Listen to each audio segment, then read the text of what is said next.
Hi everybody. So I'm sorry that I missed this thing coming out. I went inside just for 3 minutes and this thing decided I'm coming out fast. So that's what happened. But this beauty's here. And while you watch, I'm gonna tell you a story. Okay? Hopefully you'll get to see him open his wings for the first time. He's been pushing it and pumping them and then resting, pumping them and resting. He's never used those little muscles before on his back, so he's not really used to he's not really used to opening his wings. Soon enough, though, he'll open them up. He's already figured out that the wind has such influence on him. You know, butterflies flutter. The wind just carries them around. So I'm pretty sure that he's on the path to success. He or she. Unlike me with this story I'm about to tell you. Just a recap. I'm telling a story. This is a story that I wrote in school. Um, so here you go. How much trouble do you think a 6-year-old can get into? The answer is a lot. Guess who was exactly like that? Yes, without a doubt, as my brother would say, Messy Jesse was one of those kids. I was always exploring and coming up with fun ideas, but sometimes it was a disaster. This is why my first memory of making a rope swing will always be an utter failure. First of all, when I was 6, I was very determined once an idea got in my head. I remember standing over entangled roots, looking straight up that massive tree. I was barefoot and shirtless, with a long rope rolled over my shoulder. Bear hugging inch by inch was the only way up and out on that branch. Thank goodness I didn't drop the rope, because I couldn't turn around. I was on a one-way trip, up that tree and down the rope. At that age, I knew only enough to get myself into trouble, as you will assuredly see. Now, on the ground, I started prepping the rope. I put a slip knot loop for my foot and another knot for my grip. Thinking I was being smart and setting myself up for success, I was only setting myself up for a disaster. Now up in another tree and looking down at the faraway ground, I was getting a little scared. But of course, I was still determined. I knew, once I was flying through the air, that it would all be worth it. My brother, at 3 years old, was on the ground with anticipation. Even with his blank stare and runny nose, he voiced his excitement with inquisitive questions and curiosity. As I leaped off the branch like Tarzan, 2 sets of eyes saw the effects of my fatal flaw. Putting the rope too far from the foot loop, my fate was sealed. Next, my hands flew off the rope as I helplessly flew to the ground. When I felt a sharp jerk on my foot, that's when it hit me. My foot was stuck.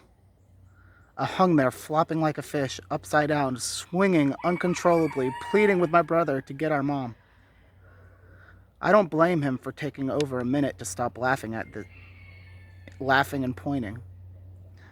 It was almost as if he was savoring my predicament, knowing that in my anger, he was safe as could be. After all, this was Rich, and he was 3.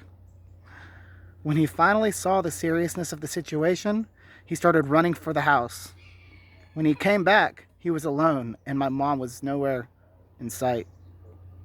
I guess when a kid that young and cute runs up and tries to explain the seriousness of a situation, you tend not to take it to heart. I remember he told me that she didn't believe him. That's when I, more raged than scared, let out a blood-curdling scream. She heard it right away. By the time she came to rescue me, I was no longer swinging and fighting. I was dangling with my hands hanging towards the ground in a slow rotation while the rope finished untwisting. I was not a happy camper and knew that rope got the best of me. My first time making a rope swing will forever make me laugh, and I hope I never forget it. Even though my hands and foot spent the night on ice, the house was full of happy roars. I guess when you're young, there's no telling what will happen. That's why children will always be a joy in life, always bringing laughter. That's my story. Humble man, not jungle man.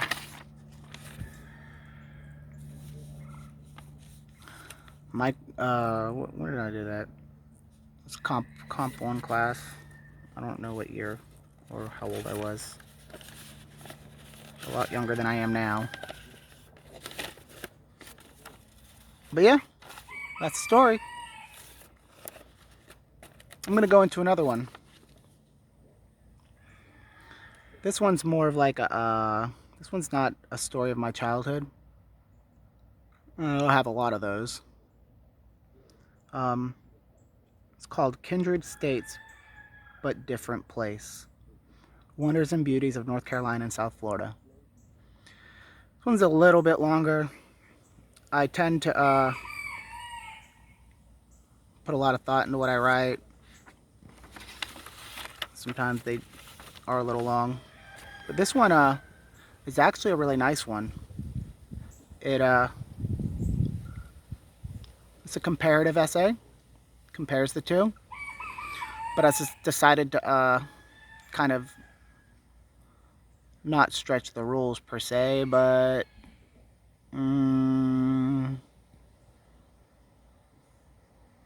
not exactly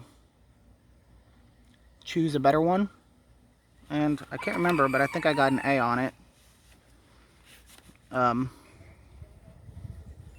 She was surprised I was able to put it together, I guess, or maybe it's just because she liked it. But here we go. Come on, Butterfly, I'm still rooting for you. I feel like my voice is putting it to sleep. I mean, I tend to be able to do that if I'm just relaxed and talking with animals and people alike. My natural voice, not the one I use while I'm everywhere, public, trying to... Anyway, never mind. Sorry about that. Here we go.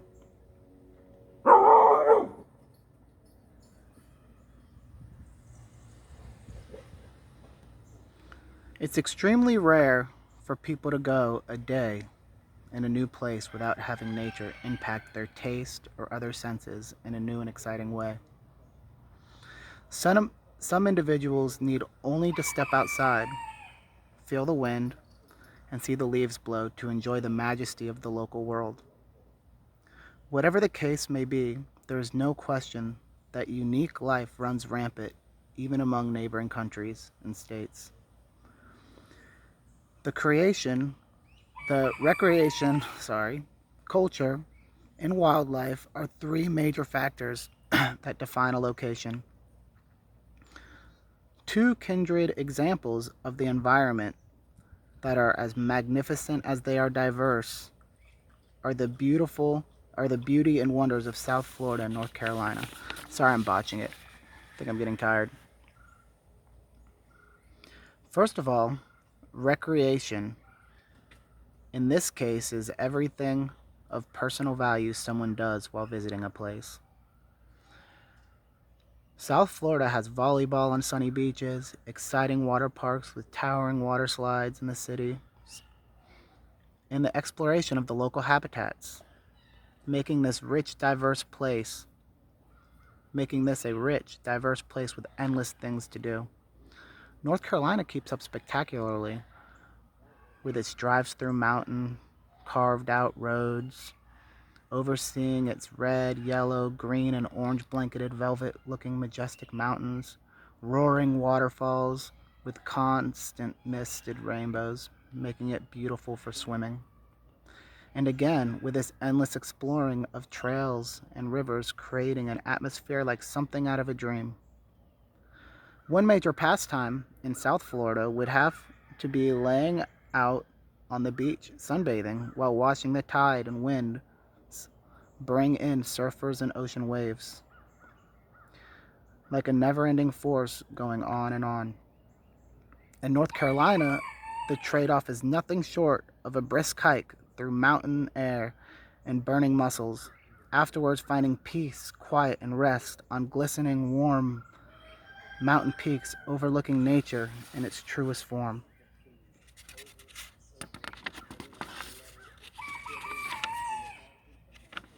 The activities found in both places are beautiful, peaceful, and exhilarating. It comes down to only someone's own reflection of beauty and value, for both these places are filled with food for the soul. Furthermore, one thing that could quite possibly make or break a visit to one of these wonderful places is the culture. In North Carolina, there's a culture that has traditional values and is very family oriented, and it reflects in the way the community builds and operates its towns. South Florida, on the other hand, has a diverse value system, and its cultures bring in many different types of families. And because of this, people are more to themselves, making it completely normal for a family of 5 not to know the names of the young couple across the street that leaves and stays out every night ever since they first moved in. People in North Carolina have a warmth that, unless a local's grandparents are from South Florida residents do not know. One reason for this is that many people from the northern states moved to South Florida, so the culture is not native in nature. People from New York, for instance, would without a doubt feel more at home in South Florida, but that does not mean they would have a better time there. Either place would provide a rich, outstanding cultural experience for anyone, from anywhere or at any time. Lastly, the thing holding the most influence, making a place what it is, on activities and culture alike, is its wildlife. This is where our people start to find the story interesting. I hope you're still around. Wildlife touches every part of this planet, and as much of it as there is, hang on, and as intricate as it is, not a single 2 bits of it are exactly the same. North Carolina's mountains carry an assortment of wildlife, and the flatlands of South Florida do as well. This makes the 2 places very different, but the same in respect to all places being wonderfully different. One example is the thousands of tropical plants living in South Florida, and being closer to the equator creates a warmer climate with tastier and highly valued fruits. Where tastier and highly valued fruits can grow. Most of North Carolina's trees won't have fruit, but they will have a uniqueness about them that has a signature of grace and beauty. Among South Florida's juicy citrus, sweetest mangoes, giant avocados, and fresh coconuts are the exotic fruits, like the sweet but tart bean-looking tamarind, watermelon-sized jackfruit that grow in trees, and taste like banana-flavored cotton candy, purple jaboticabras that, like its flowers, pop out and cover all the wood of the tree, lychees that grow on huge shade trees and are so good that being offered just a few would be unfair. Sapodillas have the texture of a soft pear and taste like pure brown sugar. And then there's miracle fruit that after eating alter the taste buds, giving food tastes that can only be described and compared to colors the eyes have never seen. North Carolina can't compete with South Florida's exotic fruits, but what they lack in diversity, they make up for in supply. For they produce apples, the second most consumed fruit in America, as well as maple syrup, another hugely consumed product.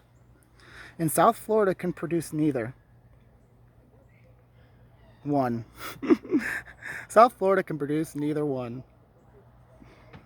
Another big part of the wildlife in South Florida is the animals. And there are a lot of them. Alligators, snakes, panthers, deer, armadillos, and kingfishers are but a fraction of the native life that roam in or around the Everglades. North Carolina's animals also come in many shapes and sizes. Bears, mountain lions, salmon, trout, and many kinds of apple and birds of prey fill the mountains and valleys. Seeing any of these creatures in their natural habitat is something to remember forever. And both of these places carry that value and weight by a large magnitude. Wildlife is something never to be taken for granted, because just like the days in a person's life, once it's gone, there's no bringing them back.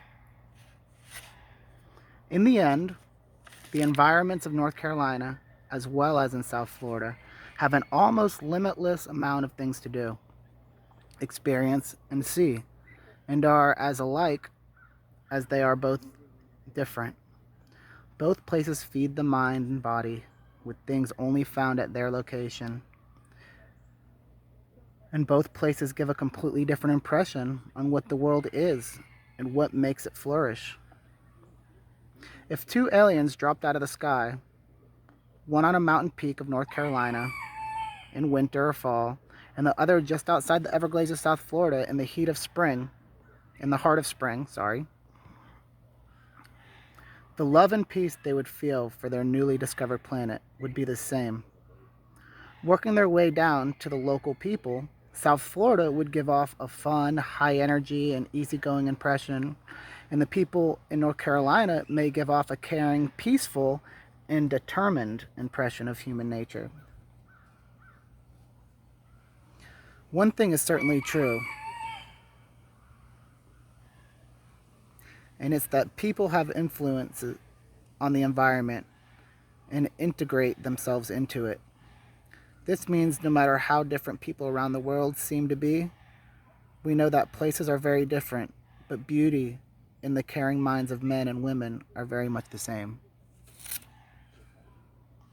That's my story, guys.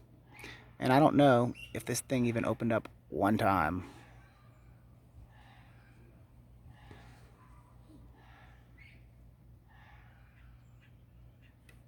You ready to open up? No? Okay, guys, I love you.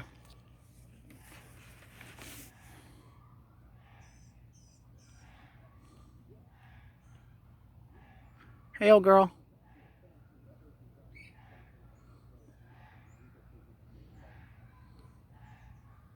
I love you, Roxy. I do. I love you, Roxy. You want some pets? Come here.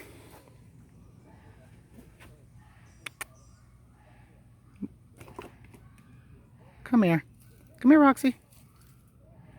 Roxy.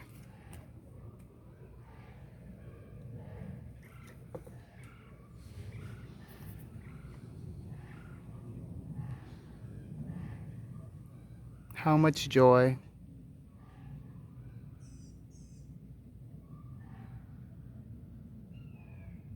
these bring.